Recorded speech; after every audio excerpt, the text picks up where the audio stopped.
신명기 8장 11절에서 20절까지 말씀을 살펴보도록 하겠습니다. 앞선 말씀은 광야에서 먹이시고 입히시고 인도하신 하나님을 기억하고 하나님께서 주신 땅에서 하나님의 법도를 지킬 것을 명령하였습니다. 11절 이하는 가나안 정복 이후에 교만의 위협에 대해 경고하며 모세는 율법 순종이 곧 여호와를 잊지 않는 것임을 강조합니다. 11절에서 16절은 율법을 지키고 여호와를 잊지 말라입니다. 1장부터 계속하여 하나님의 잔소리 같은 명령이 반복됩니다. 한두 번 말하면 알아들을 법하지만 하나님께서는 또 여호와의 명령과 법도와 규례를 지킬 것을 명령합니다. 이렇게까지 하시는 이유가 무엇일까요? 잊지 말라는 것입니다. 이스라엘이 어떻게 하면 여호와를 잊지 않을 수 있을까요? 율법을 준수하는 것입니다.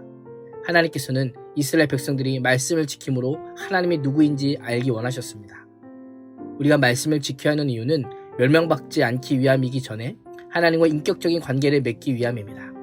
사랑하면 사랑하는 사람에게 더 사랑받기 위해 사랑하는 사람이 좋아하는 말과 행동을 하는 것처럼 하나님의 백성으로 하나님의 말씀에 순종함으로 하나님이 더 사랑하는 관계가 되는 것입니다.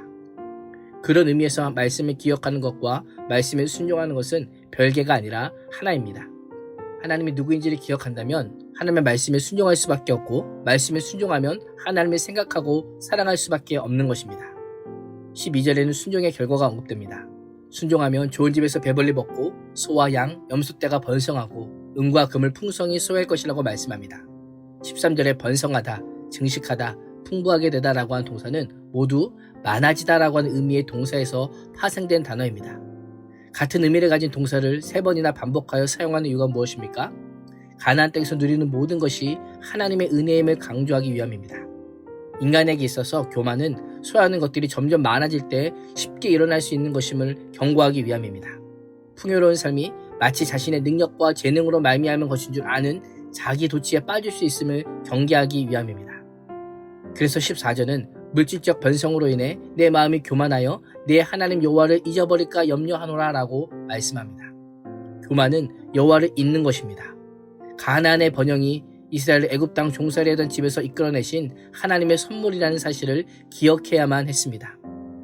그 하나님은 넓고 황량한 광야, 곧 불뱀과 정글이 우글거리는 광야와 물이 없는 사막에서 이스라엘을 인도하여 주시고 단단한 반석에서 물을 내게 하시는 분임을 잊지 말아야 합니다. 광야에서는 그들의 조상도 알지 못하던 만나를 먹이시고 이것이 다 이스라엘을 단련시키시고 시험하셔서 마침내 복을 주시려는 하나님의 계획이라는 것도 알아야 합니다. 우리 또한 마찬가지입니다. 구원의 은혜, 고난 속에서도 인도하심도 광야 같은 인생길에서 마실 물을 주심도 기억하고 온 몸에 새길 때 잊지 않을 수 있습니다. 날마다 말씀을 묵상하며 기억하며 하나님과 동행할 때 교만하지 않을 수 있는 것입니다. 17절에서 20절은 이방신 숭배와 그 결과입니다. 17절은 이스라엘 하나님께서 주신 복을 누릴 때 그들의 마음에서 일어날 수 있는 생각을 묘사합니다. 그러나 내가 마음에 이르기를 내 능력과 내 손의 힘으로 내가 이 재물을 얻었다 말할 것이라. 이스라엘이 교만하게 되는 이유가 무엇입니까? 내 능력과 내 손의 힘으로 내가 이 재물을 얻었다라고 생각했기 때문입니다. 재물을 얻은 모든 능력이 나로부터 나왔다는 것입니다. 교만이 무엇입니까? 자신의 공로를 내세우는 정도를 넘어 하나님을 무시하는 것입니다.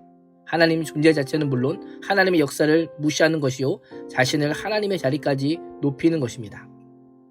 교만에 대한 하나님의 처방은 내 하나님 여호와를 기억하라입니다. 본문은 이스라엘이 여호와를 망각하는 모습을 너무 잘 보여줍니다.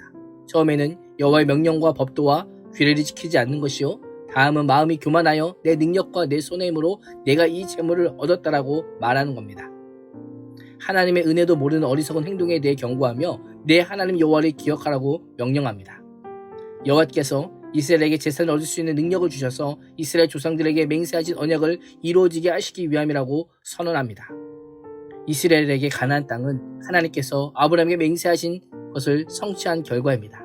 언약에 신실하신 하나님께서 그 언약대로 지금 그 일을 성취하신 것이요 앞으로 성취하실 것입니다.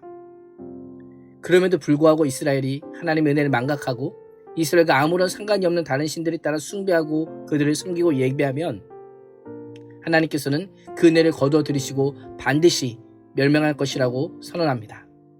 우상 숭배는 하나님께서 가장 가증히 여기시는 죄악이기에 그 결과는 죽음인 것입니다.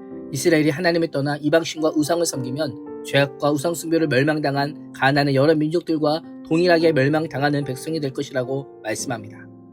자신들의 앞날이 우상을 섬기는 이방인들의 앞날과 같을 수 있음을 분명히 경고받습니다. 이 명령은 오늘을 사는 우리에게도 동일한 명령입니다. 하나님의 말씀은 들어도 되고 안 들어도 되는 명령이 아닙니다. 반드시 듣고 순종해야만 하는 명령입니다. 순종은 나를 지키고 은혜를 지키고 신앙을 지키는 유일한 길임을 반드시 기억해야 합니다. 오늘 하루도 하나님을 잊지 않도록 스스로 삼가며 하나님께서 하신 일을 기억하고 하나님의 말씀과 동행하는 삶을 사시기를 주님의 이름으로 축복합니다.